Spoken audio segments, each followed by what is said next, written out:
இன்னைக்கு ஒரு அட்டகாசமான மட்டன் சுக்கா எப்படி செய்யறதுன்னு பார்க்கலாம். அதுக்கு ஒரு பேன்ல பட்டை, கிராம்பு, இலை, மிளகு, சோம்பு, சீரகம், மல்லி எல்லாம் 1/4 ஸ்பூன், 2 காஞ்ச மிளகாய், ஒரு 5ல இருந்து 6 முந்திரி பருப்பு சேர்த்து நல்லா ரோஸ்ட் பண்ணி எடுத்துக்கலாம். 1/4 கிலோ மட்டன்ல 1 ஸ்பூன் இஞ்சி பூண்டு பேஸ்ட், மஞ்சத்தூள், தேவையான அளவு உப்பு சேர்த்து 4 விசில் விட்டு வேக வச்சு எடுத்து வச்சுக்கிறேன். இப்போ ஒரு வாணல்ல எண்ணெய், சோம்பு, வெங்காயம் ஆட் பண்ணி நல்லா வதக்கி எடுத்துக்கலாம். நம்ம ரோஸ்ட் பண்ணி வச்ச மசாலா எல்லாத்தையும் இந்த மாதிரி இடிச்சு எடுத்துக்கிறேன். மட்டன் சுக்காக்கு இந்த மாதிரி மசாலா இடிச்சு சேர்த்தீங்கன்னா டேஸ்ட் ரொம்பவே சூப்பரா இருக்கும்.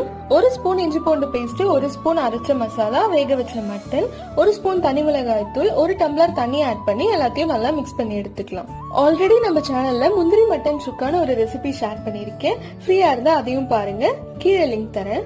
அவ்வளவுதான், மட்டன் சுக்கா ரெடி ஆயிடுச்சு. 1/2 லெமன் ஜூஸ் சேர்த்து கருவேப்பிலை, கொத்தமல்லி சேர்த்து சர்வ் பண்ண வேண்டியதான். டேஸ்ட் ரொம்பவே சூப்பரா இருக்கும். மறக்காம சப்ஸ்கிரைப் பண்ணிடுங்க.